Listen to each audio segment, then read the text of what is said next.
Ini perlu saya ingatkan pada semuanya, baik pusat maupun daerah, dalam penggunaan yang namanya anggaran. Karena 43% itu bukan angka yang sedikit. Jadi cara penganggarannya saja sudah banyak yang nggak benar. Contoh,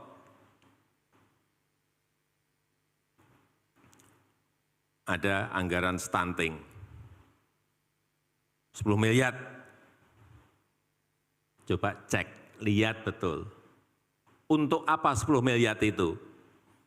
Jangan membayangkan nanti ini dibelikan telur, dibelikan susu, dibelikan protein, diberikan sayuran, 10 miliar. Coba dilihat detail. Saya baru saja minggu yang lalu, saya cek.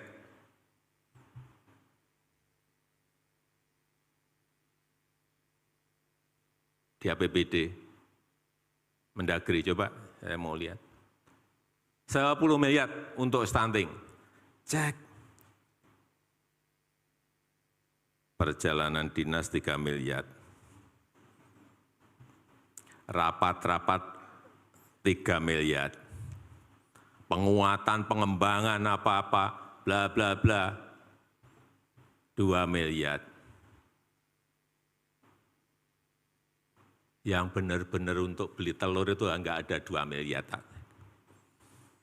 Ya, kapan stuntingnya akan selesai kalau caranya seperti ini? Ini yang harus dirubah semuanya.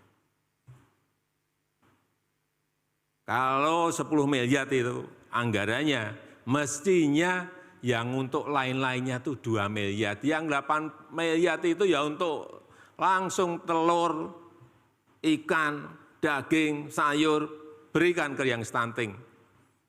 Konkretnya kira-kira seperti itu.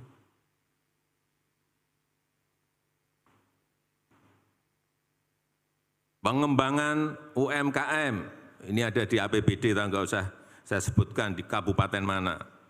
Pengembangan UMKM, total anggaran 2,5 miliar.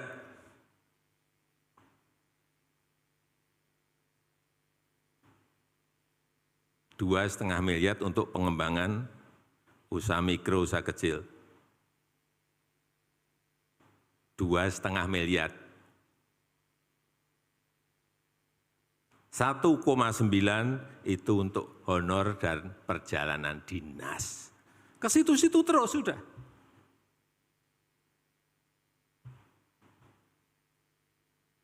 Itu nanti sisanya yang 0,6 miliar, yang 600 juta, itu nanti juga masih muter-muter aja.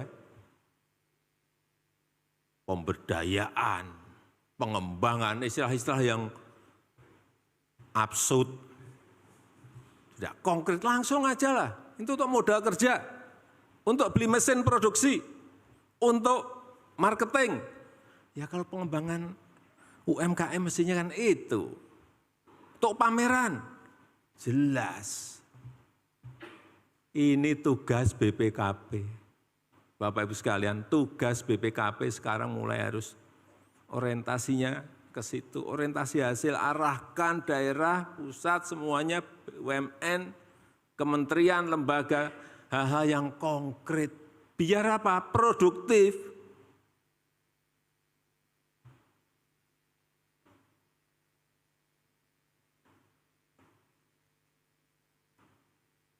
Saya lihat lagi di sebuah kabupaten,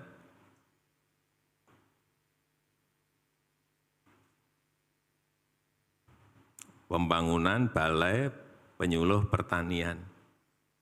Ini jelas loh, pembangunan balai.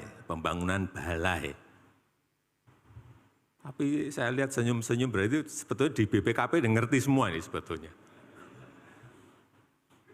Saya hanya ingin menegaskan, kita sekarang orientasi kita memang harus hasil.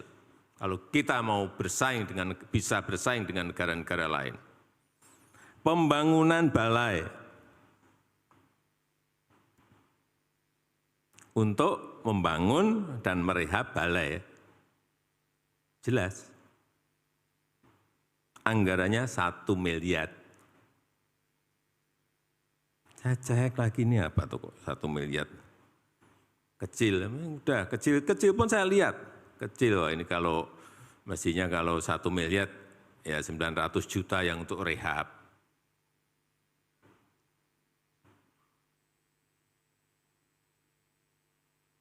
Mestinya. Tapi setelah kita cek benar, 734 juta itu honor, rapat, dan perjalanan dinas. 734.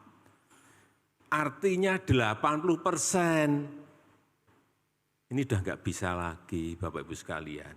Dan inilah tugas berat BPKP ada di sini.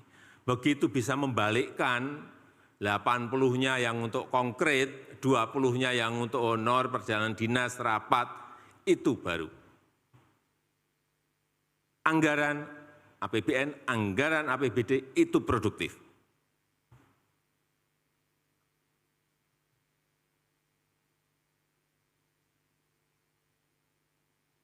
Karena tangan BPKP itu sampai di provinsi, kabupaten, dan kota.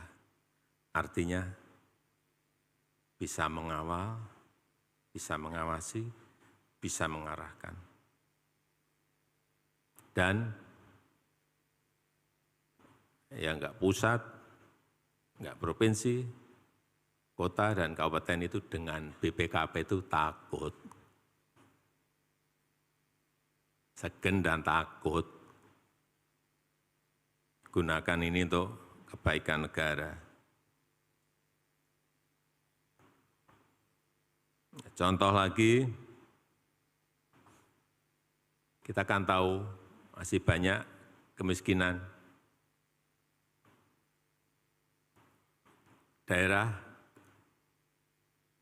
kemiskinannya tinggi, tapi anggaran perlindungan sosialnya kurang dari 1%.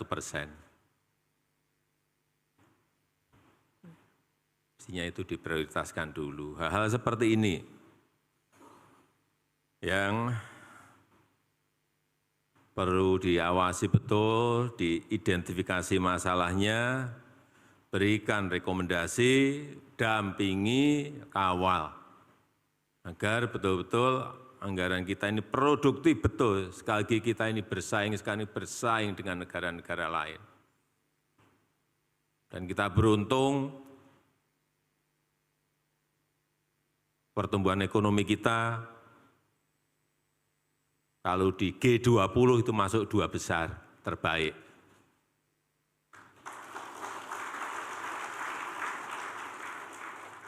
Tahun lalu 5,3%, growth kita, kuartal pertama tahun ini tumbuh masih di atas 5,03%, betul Bu Menteri? Inflasi kita juga turun, kalau dulu 5,9, sekarang sudah di angka 4%. Seperti ini makronya sudah bagus, tapi hal yang tadi yang saya sampaikan tadi kalau tidak kita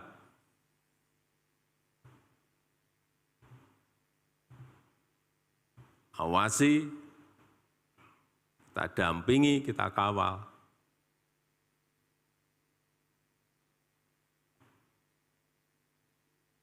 Sebab itu sekali lagi, perkuatan pengawasan internal jangan sampai hanya menjadi aksesoris.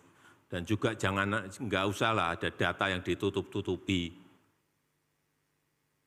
Kalau memang ini salah, tunjukkan kesalahan, cara memperbaikannya seperti apa. Dan juga saya minta kepada seluruh daerah, jangan mengabaikan rekomendasi-rekomendasi yang diberikan oleh BPKP.